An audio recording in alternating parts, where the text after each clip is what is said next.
noticed how many decisions you have to make in your small business every day, every hour, and sometimes in a minute? There's constantly choices to be made, decisions that are going to take you closer to your goals or farther away. So today let's talk about what is the secret sauce, the formula for getting the best decisions made so you can stay on track and not get sidetracked by bright, shiny objects. Hi, I'm Melanie Benson Strick, and I'm known as America's leading small business optimizer. And this is a podcast where every week I'm either interviewing somebody or I'm personally going to share with you my tips and insights on how to make your business perform even better. Now, today we're talking about decisions. And I have to tell you that you are never going to get past having to make tons of decisions in your business. But what happens for a lot of people is you either make decisions that don't lead you where you want to go, or you maybe get a little stuck on what is the best decision to make, so you don't make any decision and opportunities pass you by. It creates more stress in your body. It causes you to get anxiety. As a matter of fact, do you know how many entrepreneurs struggle with anxiety and depression? It's huge. So this is a really simple technique to help you be able to confidently make decisions that will propel your business forward. Now, I have a little formula that I teach in my Get Out of Overwhelm program. And one of the big things that has to happen in your business is you have to learn what's really important and what's just a shiny object that's calling your attention and maybe getting you distracted. And there's two elements of really understanding what's important to you. One is what's called values. Now, if you're not familiar with this term, a value is something that's intrinsic by the sheer nature of your compass for success. It's like an internal barometer that you're on track or off track. Now, we have values for all kinds of things like relationships and child rearing or parenting, you might call it, for what success means and what it doesn't mean. People have values around money. They have values around their lifestyle. So we have values all the time. Our values act like a compass and say, I'm on track, I'm off track. I'm on track, I'm off track. And values have to be the primary factor that you make decisions against. The second factor being your priorities. Now, why do we use values and priorities? A priority is something that immediately needs attention. You might even consider a need. And it's something that you have to pay attention to.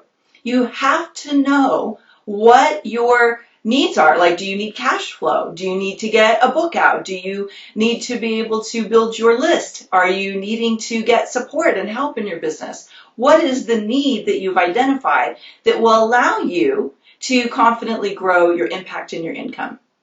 Now, here's where this gets really interesting. Sometimes your short-term priorities may feel in conflict with your bigger values and your bigger vision for what's important to you in life.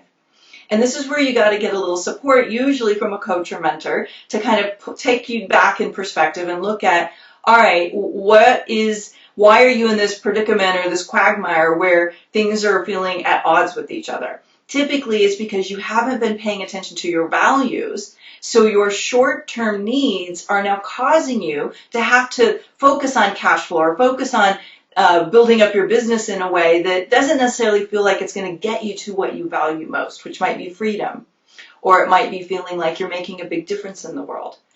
Now, rest assured, these are short-term issues. So what you have to look at is, can I handle these short-term priorities and then get back on track with my values? Or do I just need to bite the bullet and move through this short-term tension to stay the course?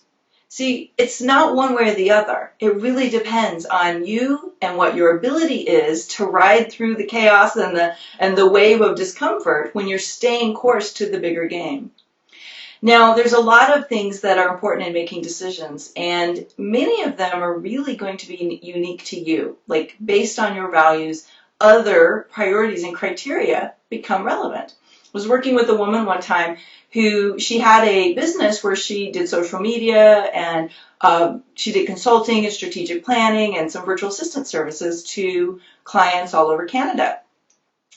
And she had all these things on her plate about how she might expand her reach and her cash flow. Cool ideas that were really interesting to her. But she was like kind of paralyzed because her business took all her time and she couldn't really make a decision about what she was going to focus on next. So all this pressure was on her to really make a decision. And what we realized was the most important priority, what she needed most was time. And what she had the least of was time. And what she valued was freedom and being of service. She really valued being of service. So we took a step back and said, which of these ideas are in alignment with this? They're going to give you more time, and they're going to allow you to be of service. And what we realized was pretty much everything on that list wasn't going to get her there. They were these concoctions and these shoulds that she'd been piling up over all this time because she thought it would take her cash flow to the next level. But because she was trying to make this decision with the same level of thinking and the same strategies that got her in this place in the first place, she was getting ready to further this pattern of keeping herself stuck.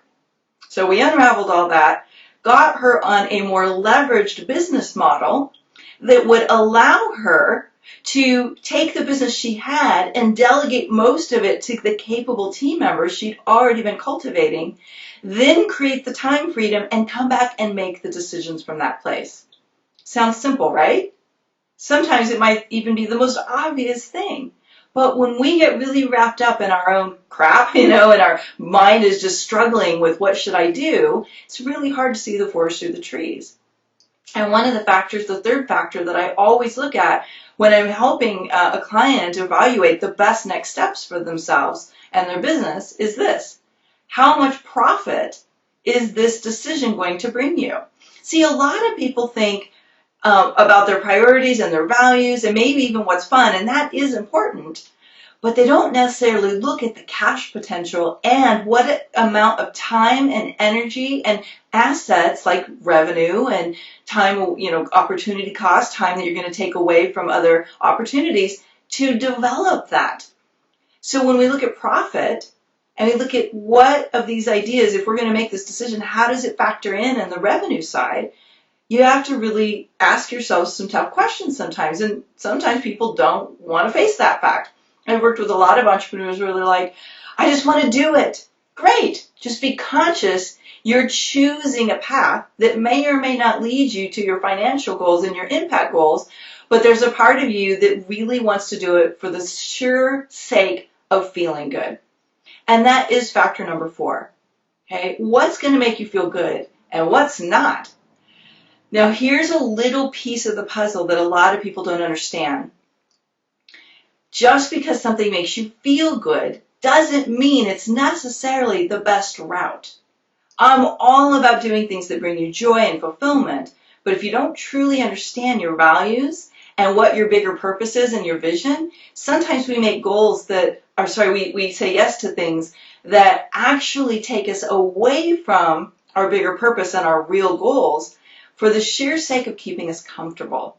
And that's where beliefs come in. See, many of us are running around with beliefs about selling and marketing and, making money and success and all this stuff going on in our heads is really a set of beliefs that we've been dragging around for years and years and years, usually since a child, and we adopted them from our families and our cultures.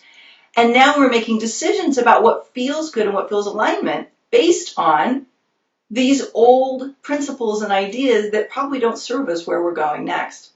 So before you make that next decision, you want to take a really good look at what are the beliefs that you're using to determine what feels good, what feels in alignment, what feels fulfilling, and what doesn't.